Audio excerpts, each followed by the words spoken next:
Hello and welcome back to another episode of the Red Tinted Glasses podcast. Yes, we are back reviewing the weekend's victory over Dundee, a fine 3-1 victory, as the Dons brought 3 points back from the City of Discovery. And Phil, we've actually got two games in a row where we've got to discuss three goals, not 3 points in both, unfortunately, and some VAR comments from the chairman as well. So lots to pack in on this episode. Yeah, a busy episode. Like you say, we've never managed to get around to get a St Mirren review done. So why not knock both out in one? 6 goals, one win. I should I say, mean, quite nice. so much happened in that St Mirren game, and then obviously a lot's kind of happened at the weekend with Cormack's comments on VAR, and of course a victory. It probably teaches us for missing out that episode post St Mirren, doesn't it? Yeah, no, absolutely. Yeah, it's one of those things where we've left it all for last minute and now we're scrambling. As often was my homework journeys throughout school, but I was going to say um, much like Jack Milne and Nicky Devlin trying to defend the second goal against St Mirren, but but like I say, at least it's you know moving in the right direction, perhaps is the way to put it. So at least it's hopefully a more positive podcast this week. I think there's lots to be positive about. Of course, that unbeaten run continuing, and we'll end the episode with some European football talk as well. Of course, Strasbourg, the visitors to Pittodrie this Thursday night, as the Dons look to keep that extremely slim hopes of qualification alive pre-Prague. So yeah, let's start with the Dundee game then, Phil. Probably the best opening 45 minutes of the season, I think it's fair to say, under Jimmy Tilleen. I think that's very fair to say. That first 45 in particular, it did kind of feel like, we've spoken about in the last episode, turning that corner a little bit. And I think off the back of the St Mirren game, it did kind of feel like a complete team and a complete performance for those 45 at least. And yeah, very, very, very chuffed. I did see some talk of whether we were really good or Dundee were just really bad, sort of very much in echoes of their game up at Pittodrie. But I think going off the second half, they're certainly not a poor football side. They maybe just took a little bit to get going, but yeah, glad we saw out the win. And like you say, that first half especially felt like it was something great from us. Yeah, I don't necessarily agree with Stephen Presley's post-match comments that Dundee deserved to win the game or take something from the game. And I don't know how much it was Dundee were poor because I thought maybe in the first 5-10 minutes they looked okay, looked a little bit threatening, and probably ironic it was the injury that set them back. I don't know if they didn't get into the new shape. It was still maybe adjusting to that forced change. It looked quite an innocuous injury as well in the challenge with Dylan Loban, but almost immediately from that restart, it felt like we took the lead, and I thought Lazic was going to finish it. And for a player that's, again, if you look back at that St Mirren game, probably should have hit the target from similar distance, really. Adilo Sheesh finds the back of the net with the help of John McCracken being fucking terrible in goals. That's going to do his confidence the world of good because, again, Livingston game, he was probably poor in the final third. Yeah, no, definitely. I was saying when I was at the game to the guys around me from the Four Threads, I was quite chuffed that Adil, did get on the score sheet, not only once, but obviously twice, as we'll come on to discuss, because he has been poor in front of goal. And I think where we have kind of seen that revived performance from him recently and moving to that deeper role, it's just not quite been clicking in front of goal, which has been frustrating considering the amount of times he seems to get himself into those positions. And he certainly looks like a player that's thriving from that increased confidence, and hopefully these goals just keep moving him in that direction. And tucks more of those chances away when they do fall to him. Yeah, increased confidence playing in that deeper lying position, more confidence since he's shaved his head as well, and be people like myself scrambling to delete or hide tweets that they were quite happy to see him being shipped off to Sunderland a couple of months ago. It just shows the fickle nature of football fans, where he's was in that low moment and now he's being lauded as one of our better players. Yeah, I mean, football is that type of game. Everything can change. On one performance, one game, one injury, whatever it might be. And it certainly looks like these past sort of 4 matches or so, Ashish has really came into himself, and he is starting to show the level of quality I think we all expected him to have when he got announced in the summer. And have we almost stumbled across that perfect, maybe a bit of a push just now, midfield partnership with him and Dante in the middle? And again, Dante's recent performances are going to obviously now start springing question marks around where that deal is. Of course, he's free to speak to clubs. What will that be? 24, 5 days away. Yeah, I mean, like you say, maybe perfect's a bit strong, but it's certainly, from the eye test, been our most effective midfield so far this season. It's certainly been the most positive midfield. I think again on Saturday for me, what really stood out in Dante's game was just his willingness to get us going forward.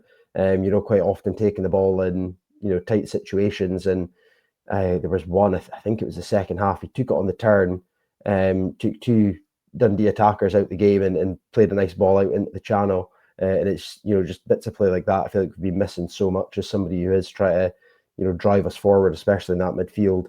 And again, the pair of them just looked so comfortable together. And I think it's helped the team as a whole. I think across the pitch we were really, really good, but I think especially at those fullback positions with Jensen and Lob, and I think having Polvara there's really helped them a little bit because he is more mobile compared to when we've obviously had Palaversa, Shine, Armstrong, players that are maybe not as, like I say, not as nimble across the pitch as Polvara often is. And I think it's kind of helped them come into a game a little bit because again the fullbacks and particularly Jensen, I thought had a very, very good game on Saturday. Yeah, I want to come on to Jensen as well, just when you were speaking there. I noted that one down mentally, but we spoke about the wingers and recently and Topi Keskinen maybe being that sponge off of Jesper Karlsson. How much do you think potentially Dante Polvara is being a sponge off of Stuart Armstrong? Because Stuart Armstrong used to be quite a pivotal part of Dundee United's midfield, Celtic's midfield, performed down in England at Southampton as well. Dante could easily fill that prime era Stuart Armstrong role for us. Yeah, I think absolutely. I mean, if you are a midfielder, and especially one that is slightly more creative, I think we maybe argue Dante being just with his range of passing and with him as a ball carrier, a player like Stuart Armstrong is exactly the sort of veteran, to use an American term, in sports that you would kind of want to be, like you say, learning from. But I think as well, I think Armstrong's really benefited from Polvara's running the team recently. I think he certainly looked a lot more like himself, I suppose, or like I said in the last episode, the Armstrong that we all kind of have in our head from his time at Celtic or at Southampton, with having that freedom of being more, in the attack, not having to track back as often. And I think, again, it showed on Saturday at Dens Park, another good performance from Armstrong. A lot of, I suppose, unseen work, just his movement in general, sort of giving the space for Karlsson and Laztich to make those runs, and plenty deft touches when it looked like the ball was just going to escape him, and like I say, plays someone down the line, or just keeps the possession ticking over. So again, another good game from him. Yeah, and of course, obviously with the World Cup draw, I know this episode won't take as long as that to get to the point. He's got maybe something to play for with the summer in mind, and another player that will definitely have that is Kevin Nisbet, which we'll come on to. But yeah, you obviously mentioned Alexander Jensen and the performance that he had. I know we're going to very briefly touch on the St Mirren game, but I thought he had a good game on Wednesday night against St Mirren. But again, maybe seems to be the scapegoat for the Aberdeen support at that moment. But I thought again this weekend was largely solid, and he's now getting almost better at going forward. The reins have been taken off when he gets past the halfway line.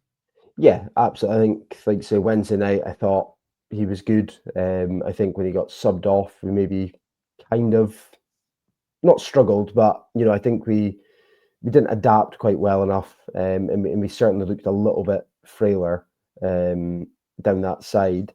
I think he's one of those ones where I think you're right to say he's been scapegoated. I think I've got to hold my hands up and say I've pointed the finger at him quite a fair bit. There are still aspects of his game that frustrate me.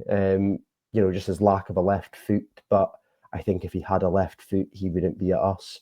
Because, like I say, if that's the only missing piece that he really has, then he could do a lot better. I saw that Vitamin T on Twitter had done quite an interesting post about his contributions in terms of passes and dribbles, and he ranks really highly amongst the team in terms Mhm. of key passes and dribbles per 90. So for those that are interested in that, or if you're old school and just like the eye test, make your mind up.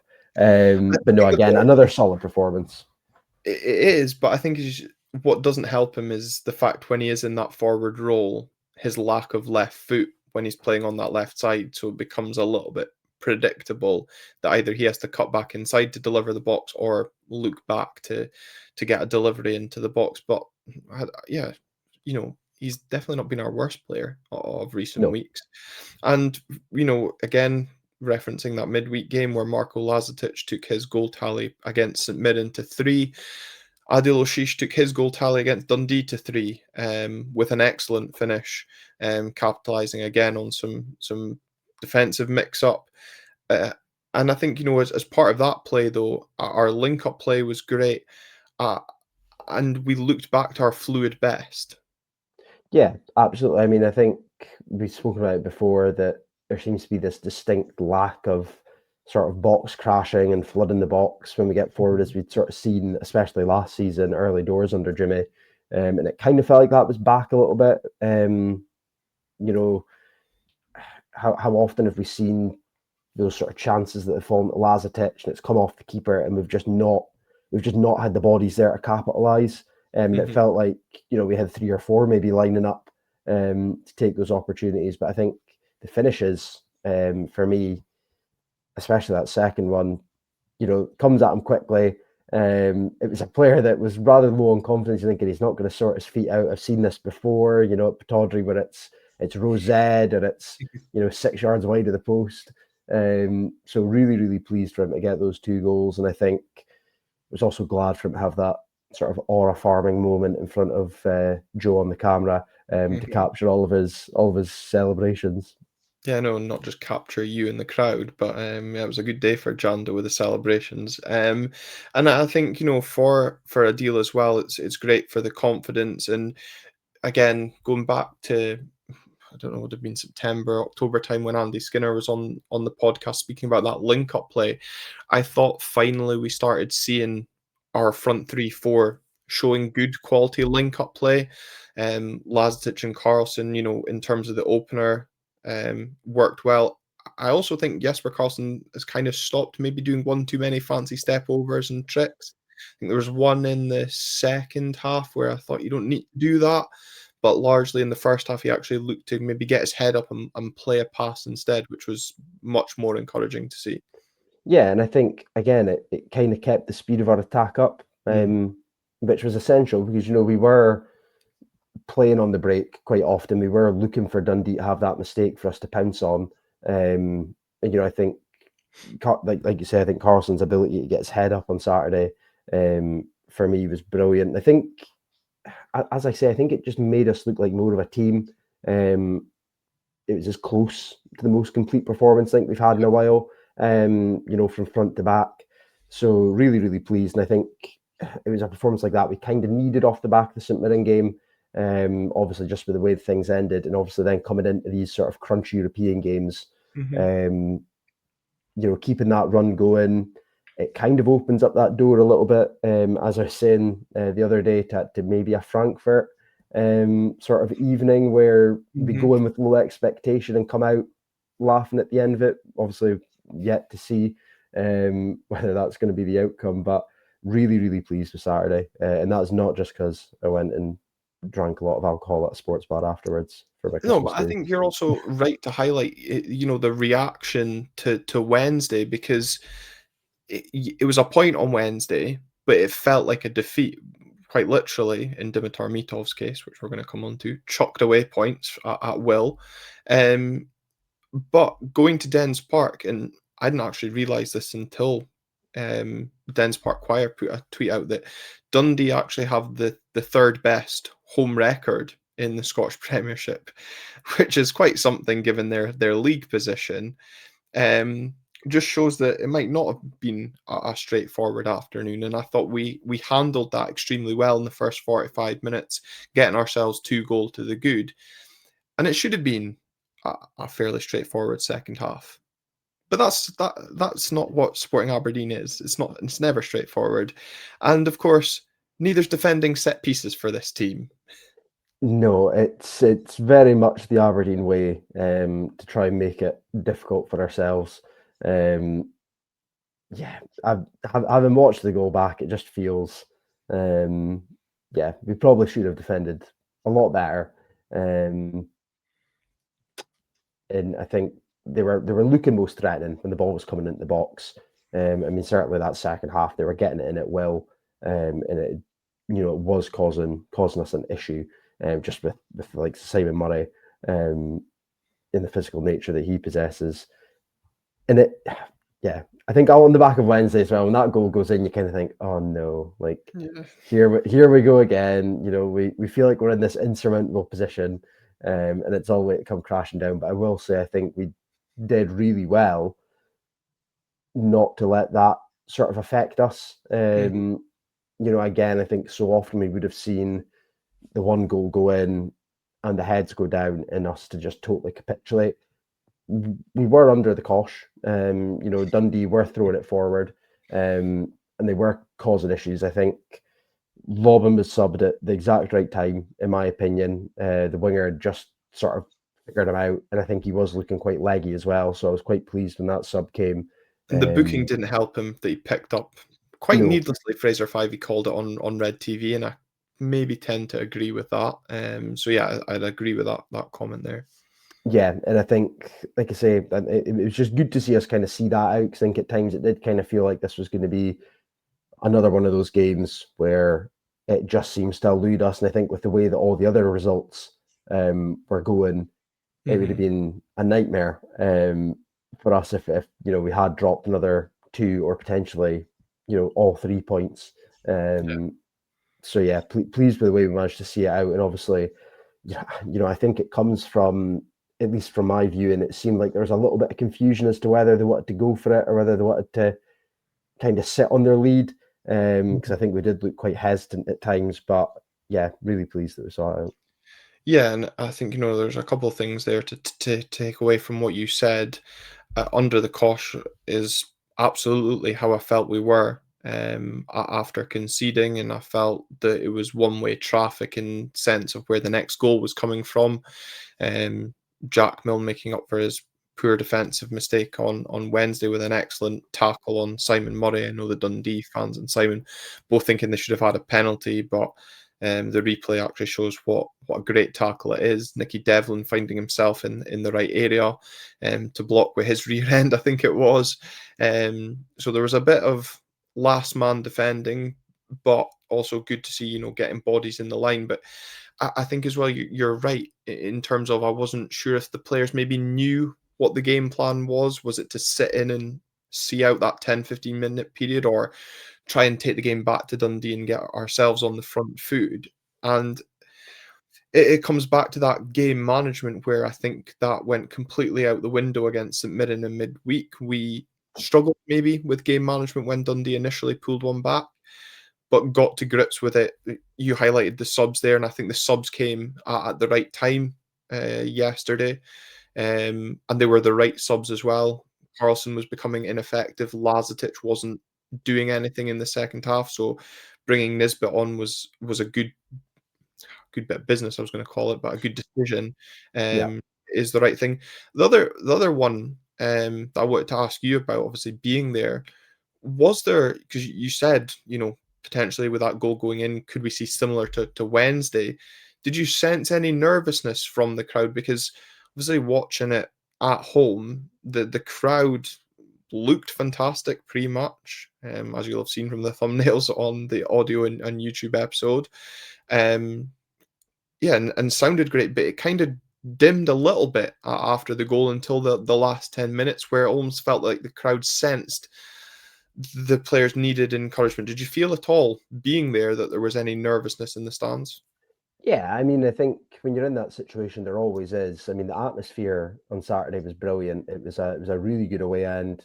Like I say, I'm not sure how it's came across on the TV because I've not watched back any of Mhm. the highlights or sports scene yet. But it was a really good away end. You know, you always get the dribs and drabs, rogue shouts, when you're at the football, and there were some of them where you just kind of were thinking what was going on here. But Yeah. um, no, I think for the most part, it felt like that away end was fully behind the players, um, and certainly vocal, and try to show that support. No, it definitely did come across on TV very well, and they had another thing to cheer about before the game was done because Kevin Nisbet coming on and hopefully building on his confidence from recent performances. Obviously, that goal against Noah as well with the finish of the day. Across the Scottish Premiership, I feel excellent outside of the boot finish, and for a player that's probably been absolutely nowhere in terms of goal scoring. Again, if we go back to Wednesday night, where he had very little in what that header at the red shed end, which looked easier to score, and he heads out for a throw in, produces a finish of that quality. It was an unbelievable goal, and like you say, it was very much needed. I felt like you said earlier, it felt very one-way traffic at times, and I think just the cynical Aberdonian, can't speak, Aberdonian in me, yeah, it just kind of felt like that goal was just going to come, and especially just sort of checking coupons and checking scores, and sort of seeing how everything was going. It felt like it was going to be very typical Aberdeen. That it was going to be a glorious point, after all of our efforts. So really pleased for Kevin. And like you say, it's hopefully building on that confidence. Hopefully, maybe pitching the case a little bit more for seeing more of that two up top, that we saw a glimpse of on Wednesday night. So yeah, chuffed for him, and even more chuffed, that our departing striker from that match, Marco Laztic, almost chinned a steward, which was entertaining for us. Yeah, I know. It's obviously good to see the squad standing up for each other when the stewards are getting involved, preventing Adil O'Sheesh trying to get over to the fans, I think it was, Yep. at the end of the game. Maybe he was just trying to get to Willie Miller, who still continues to murder the pronunciation of his last name. um, Other stuff from the weekend, for those that may have listened to Sports Sound or caught the Sports Sound podcast over the weekend. Actually, if you do listen to the Sports Sound podcast, Phil, you will hear how good the away end sounded because you hear that throughout when they're talking about our game, the away end in the background. But Dave Cormack coming out did an interview with Tom English. I think it's actually on the BBC website now as well.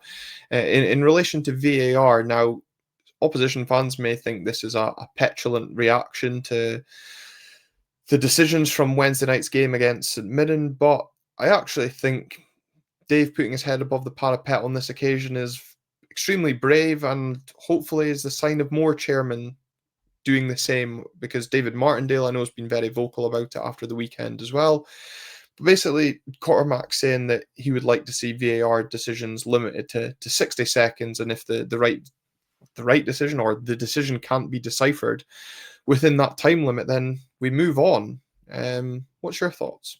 Yeah, no, I mean, whether 60 seconds is, long enough, some decisions, obviously, by the time they draw the lines, etc., and which again is a farce in itself and needs to be addressed. But whether 60 seconds is the right length of time, I don't know, but I agree entirely with the sentiment. I mean, how often, not even just us as Aberdeen fans across the league, does everybody say the exact same phrase? If it's taken this long, it's not clear and obvious. And I think that's the point. Even at times at Dundee, there were VAR checks going on for penalties, or there were VAR checks going on for handballs, this, that, and the next thing. And it just feels at times that games are just getting re-refereed for the sake of being re-refereed because we've got technology, and because our referees aren't exactly the greatest, Mm-hmm. in terms of their decision making. Um, and I think that's the issue with VAR. I mean, we saw it on the Wednesday night. It did just feel like the game was getting entirely re-refed on Yeah. top of all the other dodgy decisions that were going on that game. So I would be all for seeing some sort of time limit or something, basically, that just kind of clamps down on it, because I just don't think it's not good for an in-stadium spectator. It's really not great for TV. Well, I was gonna say It's it just probably is more rubbish for the suited to game. TV.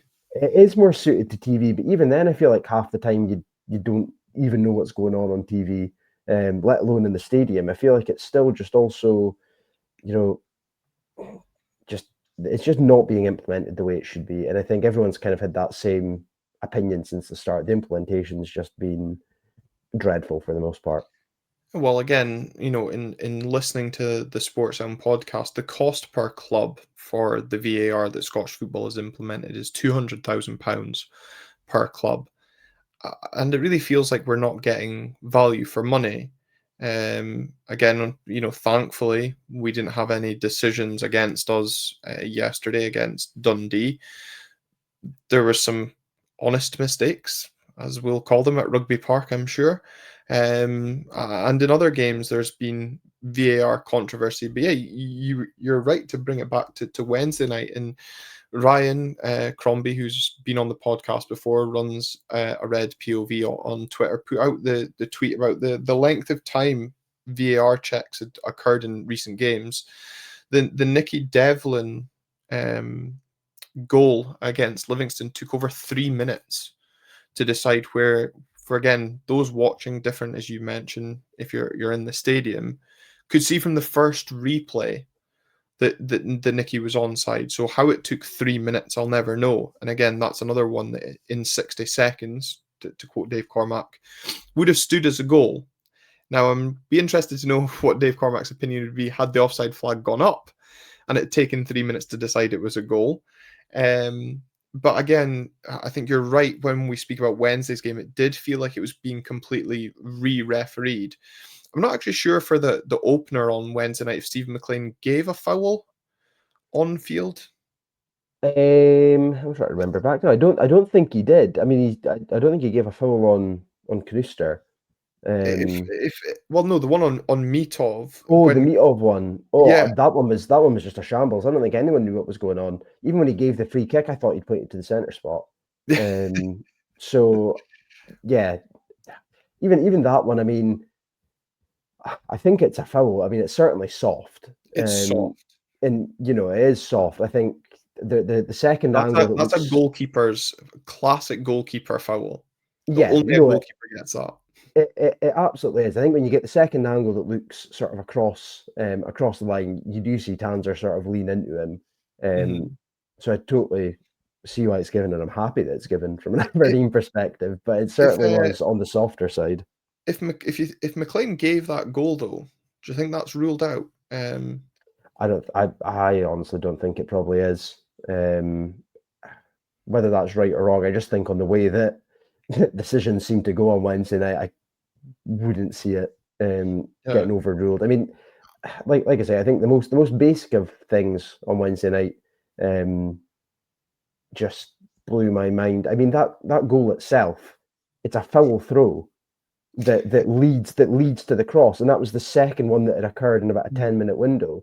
Um, I and did enjoy your tweet about um, the Inverdee refs going over to demonstrate a throw-in and why we don't see it in Scottish football. I remember as a kid getting that so often, but the same was happening in the Noah game. And I actually sent a message to one of my pals who does a bit of refereeing, and he'd sort of said the consensus is they can be ugly as long as they sort of tick the boxes required. Mm, Is the way that a lot of refs look at it. I thought that was certainly ugly, and I don't think it ticked any of the boxes. So even just little things like that, just it was one of those nights where it just felt nothing was really going to come our way mhm. from the man in the middle or any of the other.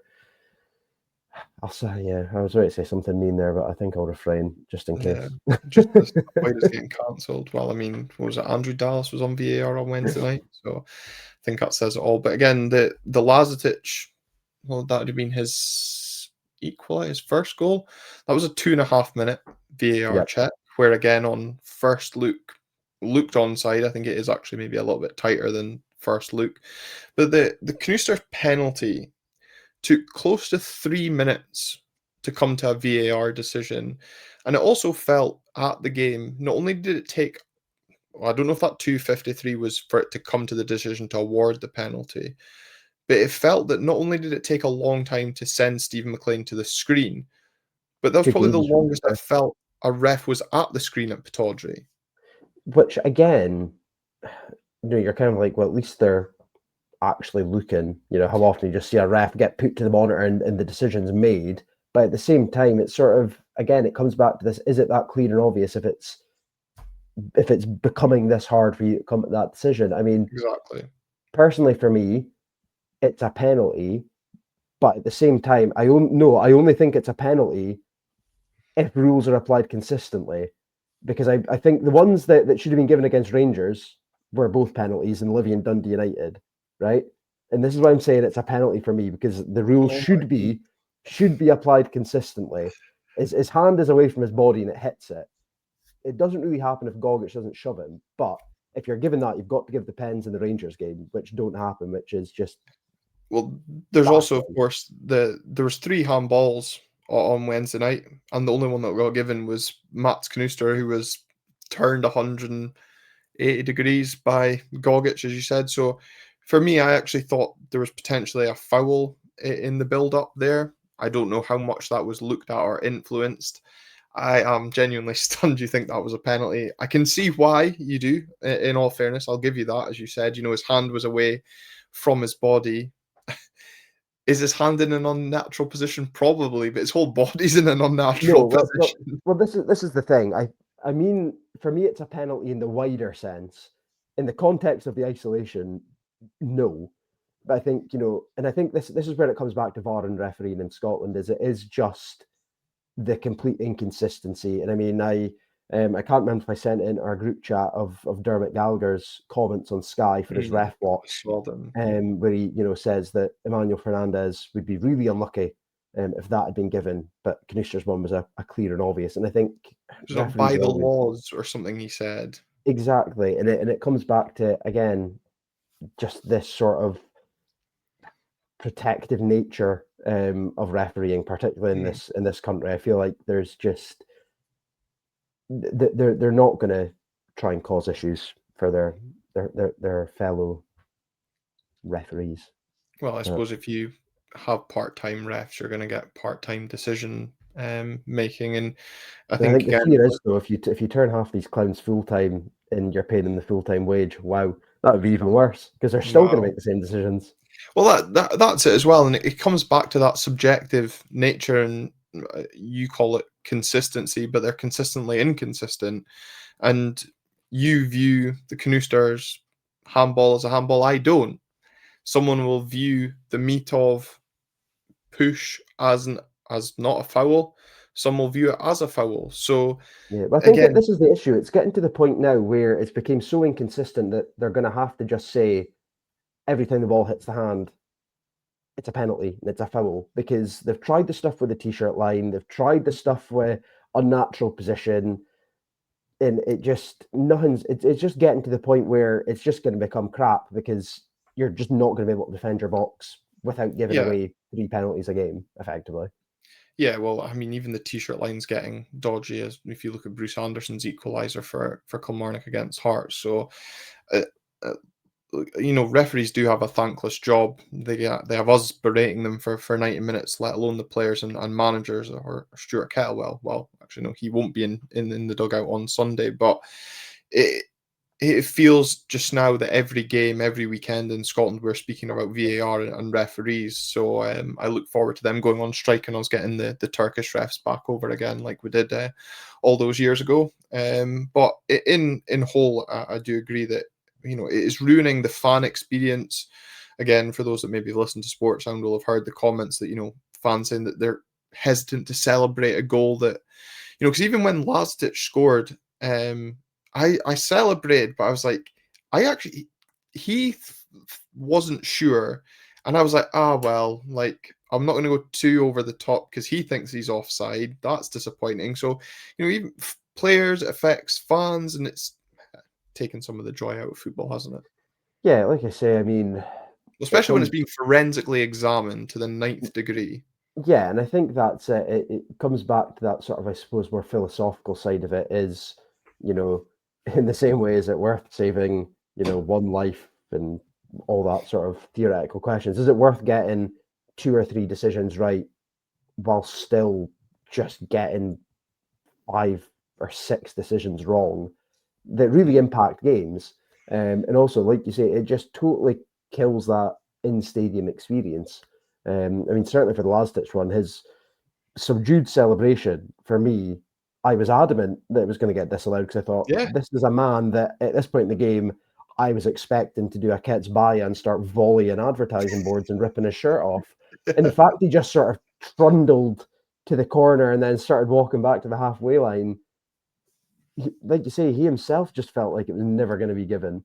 yeah. No, I totally agree, and yeah, as I said, it's ruining the fan experience, and it takes away. Look, when VAR came in, we all spoke about it taking away that after match experience, talking about did the referee make the right call or not. Well, we're still doing it, and it still doesn't If feel not, it's like we're worse. getting the right calls. Yeah, exactly, or worse now. So we'll see what comes from Dave Cormack's comments, and if any other chairman or manager other than Davy Martindale wants to be as outspoken. It'll be interesting to see if any of the journalists, I know some of them listen to this podcast as well, start asking other managers at press conferences their thoughts on Dave Cormack's comments, and see if there's a bigger uproar and uptake in the displeasure of VAR within Scottish football. There was certainly displeasure though at Pittodrie on Wednesday night, as the Dons chucked away 2 points against St Mirren in a enthralling 3-3 draw. Spoke to Tyrone Smith on the way out of Pittodrie, when probably felt a draw could have been a fair result.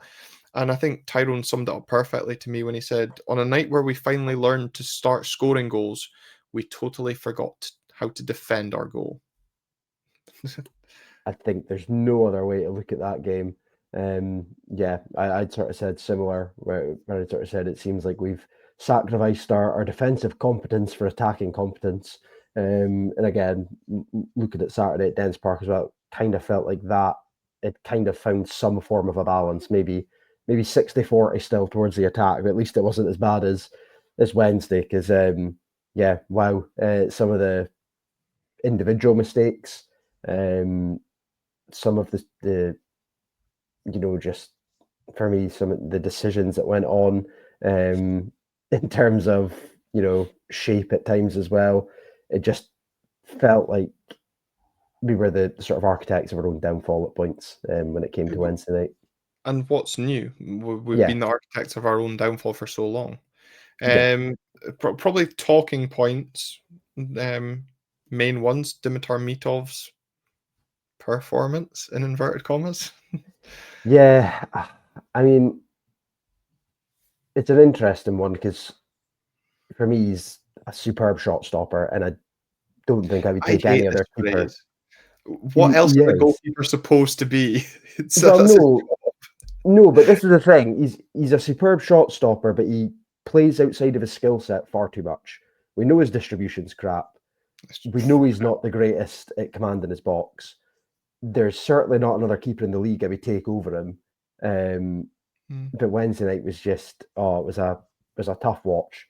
It channeled Um, his inner Jamie Langfield, who'd have been watching from that St Mirren bench in admiration, putting his performance up there with some of his howlers. But yeah, his distribution in recent weeks has been shocking. yeah, I mean, I think obviously just coming on after watching the Snorefest at Parkhead, Mm. Alexander Swallow at Hearts does exactly what you kind of want Mitov to do. He just plays within his skill set. He doesn't try and get beyond himself. And I think he really benefits from that. And I think Mitov certainly benefited from that on Saturday at Dundee. I don't think he was asked, half as much, to, come out and collect all these crosses or get the ball back to him all too often. And Mhm. I think he certainly benefited from that. But yeah, there were a couple where you just, I mean, my confidence in him collecting crosses is low as is, Yeah. let alone when he's going up against Michael Mandron and Jonathan Ayunga, who will just throw themselves at you. And the thing is, as well, after that disallowed goal in the first half, St Mirren bullied us in that Yeah. sense, and we didn't cope with it. We didn't react to it well enough, which was disappointing. Um, Obviously, the first goal is a penalty or not penalty, depending which way you want to look at it. For you, of the 3 goals that we conceded, what was the worst one?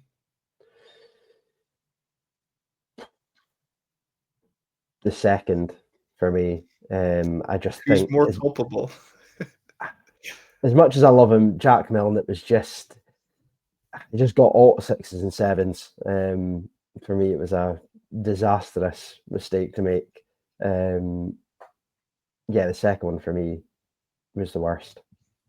It's funny because at the time, on Wednesday night, I was so critical at the game of Jack Milne, and then I decided to stay up and watch Sports Scene, and I just realised just how bad Nicky Devlin's defending was. It was pathetic, to be quite frank. You know, he said that the performance at Livingston was rubbish, while his defending for the second St Mirren goal was equally as rubbish. Because for all that Jack Milne does poorly in terms of letting the ball bounce, and then I don't even know what he's trying to do to get the ball back to goal, that he manages to handball it. But Nicky Devlin to stand off and allow the St Mirren forward to run inside, and then once he gets towards the box is when Nicky Devlin shows him out to the byline. It's weak defending, and I mean, yeah, it's a good finish. Should Meatop be doing better going through his legs? Maybe, but both Milne and Devlin should be doing miles better. The third goal is also equally disappointing for me, seeing the keeper beat at the near post like that.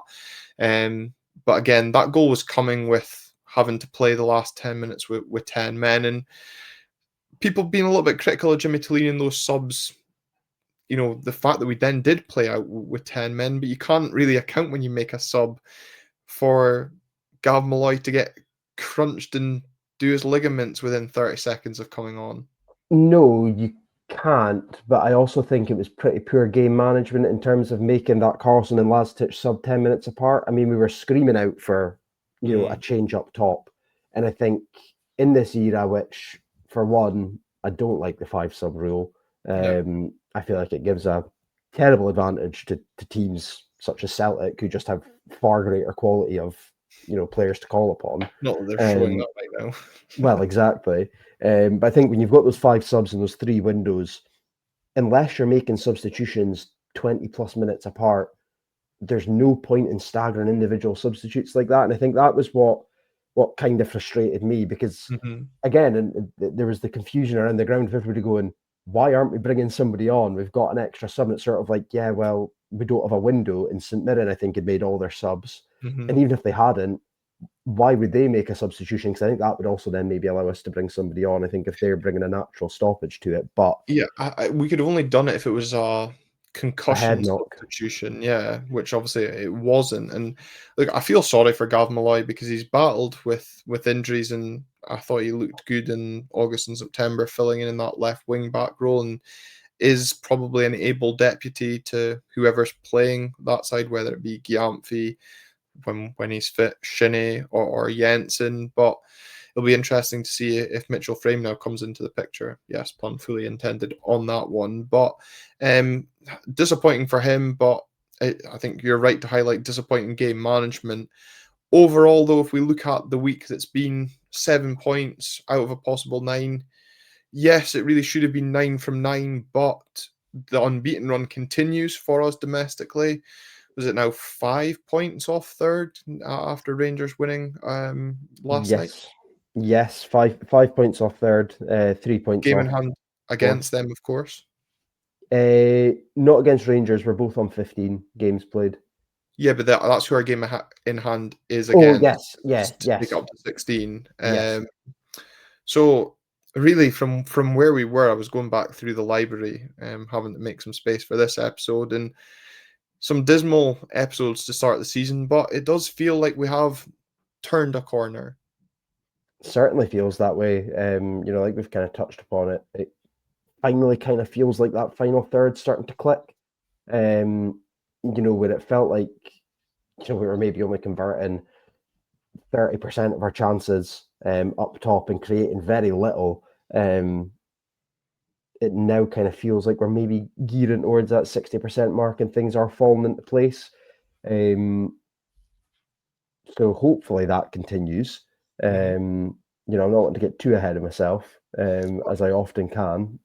Well, just as well, Callum's not here, but as well, we did say this domestic run in December was so crucial to our season, and results at the weekend have now put us back into the top six. So forget booking Boston, I'm booking the European tour, um, getting the passports back out for that after it was firmly back in the drawer at the end of September.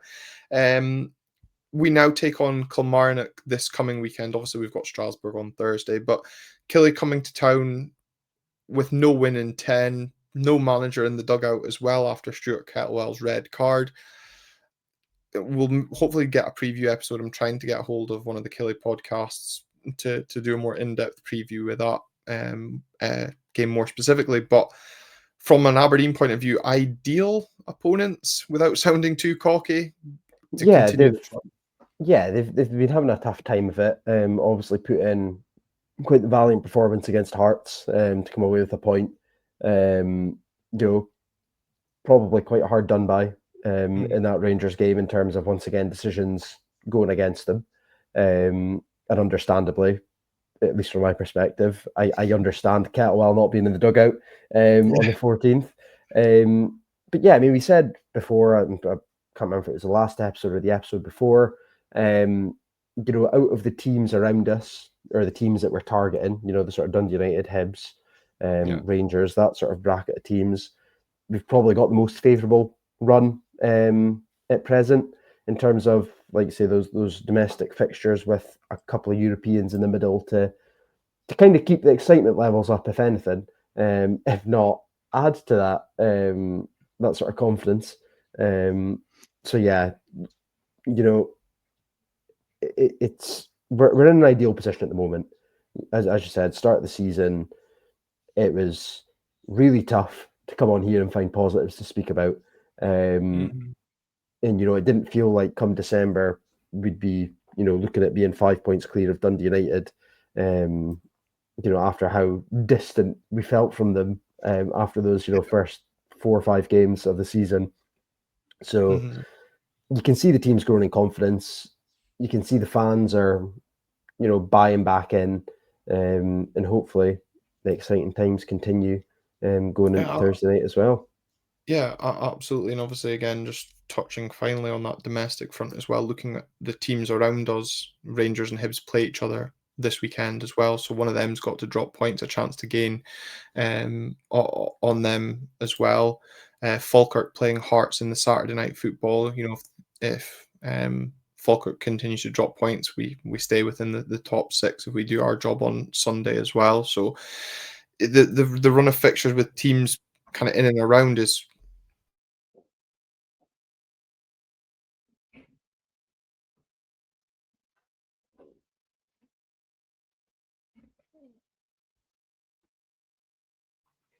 in Scottish football, you just never know what's going to happen in that period. But yeah, as you said, looking towards Thursday night, we face Strasbourg, French opposition, coming in off the back of 3 straight domestic defeats. Maybe want to rest some players and focus on their league campaign and let us deal with the European stage, given I think they're through actually. It would be a miracle for them to not qualify, albeit it would be a miracle for us to qualify at this stage too. Yeah, I mean, I don't think anyone's going to doubt that it's going to be really, really tough. Obviously, they're a team that's stacked with quality, mainly due to my absolute disdain for multi-club ownership. But that could be a separate podcast in itself, I think. So yeah, like I said earlier, we could have a Frankfurt night. I think at this point in the European campaign, both games are must wins. Well, I mean, the last one was must win, and we didn't turn up like it was a must win. No, well, exactly. But at this point, it's we've got nothing but to really go out and just try and just throw everything at them. And I think that's for me. I think even if we get beat, I'll be happy as long as we put on a good show. If we come out on the back of it and it's an Athens style result, then I'll be absolutely gutted. Because obviously that'll probably then run into our domestic form. But it's hard to try and be downbeat about a European night Pittodrie because they are special. They are special, and of course, this is the last one potentially for this year anyway. Hopefully, some next year. But the Noah game didn't kind of have that special European feel. Hopefully, Thursday against Strasbourg does, and I think a lot is going to be on the players to, as you say, we've got nothing to lose. Effectively, everyone thinks we're out in the media anyway. Um, maybe some of the fan base. I know I said it feels like we're out as well when I did Sports Sound after the Noah game as well, because what like with initial knee jerk reactions. But um, if we can actually come out and have a go and take the game to Strasbourg, I think I'm in agreement with you in the sense that if we go down at least trying, then it gives us something to be proud of. And as long as it's not that Athens style 6-0 defeat that then affects us when we host Kilmarnock on Sunday, I just want us to take some pride out of these last two European games, show that we actually have deserved to be there. The Noah game, for as disappointing as it was, I know the likes of Colin Gale will say, well, it's earned the club some good six-figure money, along with that draw in Larnaca as well. Even if we can take a point against Strasbourg, as you said, it's a club that have got a ridiculous amount of talent only because of who owns them, and they can't take them to their main club. So look, we've already got a result against teams that have beaten Palace in this competition, so maybe we can do the same on Thursday night. But we're not going to sit here and say we're French football experts and we've highlighted key players. The only one that I know that stands out is Ben Chilwell, because of course he played for Chelsea. But they look a good footballing side, but maybe that domestic form is going to affect their confidence coming here. Hopefully a cold, windy night at Pittodrie might further put them off their game, and we can do something special, as you've already referenced Frankfurt. Yeah, I mean, like you say, I think you're spot on. It's sort of nothing to lose, everything to gain for us, not even just in our European aspects, but, just taking any sort of, confidence we can in this domestic run. I think Strasbourg are sitting, I think, is it third or fourth, maybe, in the Conference League. Second, actually. Second in the Conference League, yeah.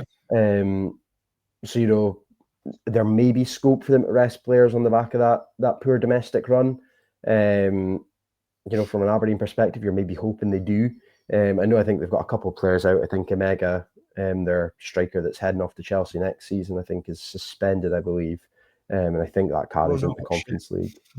But yeah, like you say, I think if it's a windy night, maybe try and get a little bit physical with them. It's one of the more higher quality European teams. I know that sometimes they struggle when somebody lets them know they're there early doors. Mm-hmm. And I think hopefully the atmosphere at Pittodrie will be a lot more sort of as we would expect it to be on a European night. I think Noah was maybe a bit of an outlier. It's always tough as well when you're not playing the typical big boys of Europe. It's with all respect to Noah, it's hard to get people who aren't necessarily week in week out football fans to get excited for a team coming from Armenia.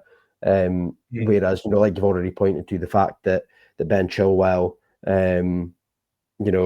and Cisco, I'm pretty sure Desiree Doué's brother plays for them as well. They've got players that are notable. That people will probably come to Pittodrie just to say they've seen some of them play in the flesh. Yeah, and managed by Liam Rossinier as well, who I know has kind of got a growing reputation in Europe for his managerial ability. But maybe having a British manager coming over to play against us, I don't know if that works in our favour or not. Someone that maybe knows our style a little bit more. But yeah, I don't really know. I'm not holding out much hope for Thursday. I'm just going to take it as it comes, but it'd be lovely if a week on Tuesday when me and you're heading off to Prague, as much as you really want to do a live episode from Prague, it actually meant something, because I think that was for me the biggest disappointment after Noah, at halftime, thinking we've actually got something potentially to play for in Prague, and then it's like, oh, it's not a wasted trip. It never is, following Aberdeen in Europe, but yeah, it'd be nice if the game actually had a little bit of something to it as well. Yeah, and I think everybody's kind of said that since the draw. When the draw happened, it was sort of like, oh, that's a tough draw. And then when the fixtures came out in Prague was the last one, it was sort of everybody had earmarked that as the trip they wanted to do. And it was sort of, as long as we've got something to play for in Prague, I'll be happy. And it just felt like that was getting ever more distant as the match weeks went on. So like you say, if we can get something out of Thursday night that keeps Prague in the balance, then yeah, I'll be delighted. Yeah, and of course, the only thing that does that is a victory. And maybe the Prague fans aren't actually interested in turning up, because I saw, of course, there was an extra 550 tickets released for that trip as well. So hopefully those that missed out managed to get as well. And it's great to see that I think they've all actually been snapped up. So yeah, the Dons, I'm sure, are going to be roared on by a raucous away end. Fueled up on mulled wine from the Christmas markets, or is that just going to be me and Phil? Who knows? Mulled But wine and Pilsner Urquell. That's my medicine of choice, I think, for those 4 days. yeah, exactly. So if anyone wants to get us a drink, actually don't get me mulled wine. I might not remember the game, especially when I've got a 6 a.m. flight on the Friday. I'll stick to the local Pilsner instead.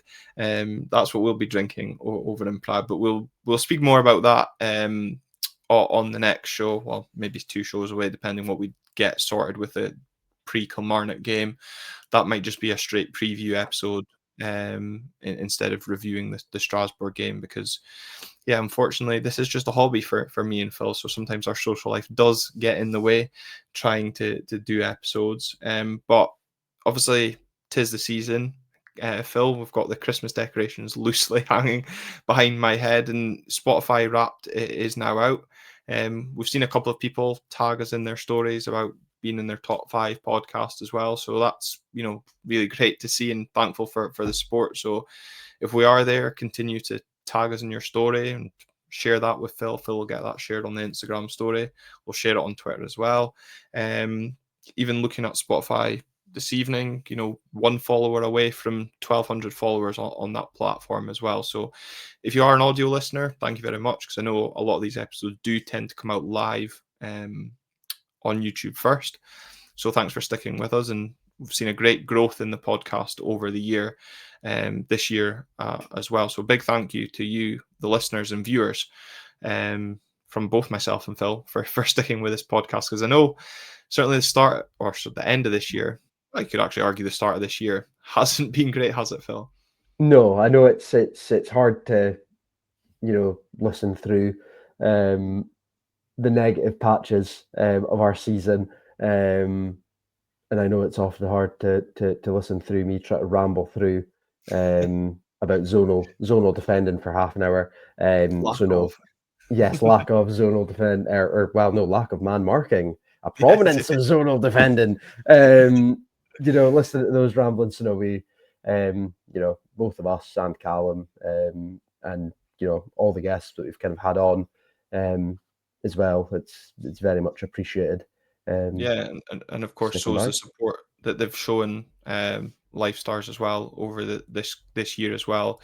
Of course, helping us raise close to £2,000 for them through various avenues. So thank you very much to all of you, really, for continuing to support the channel. And yeah, we'll keep going with the episodes. It's just nice to say thank you once in a while to those that continue to support us.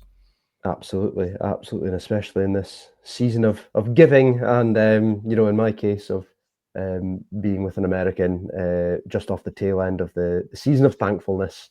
Yes, there we go. What a positive way to end a positive podcast. Let's hope that continues next time. Until then, we'll see you then on Red Tinted Glasses.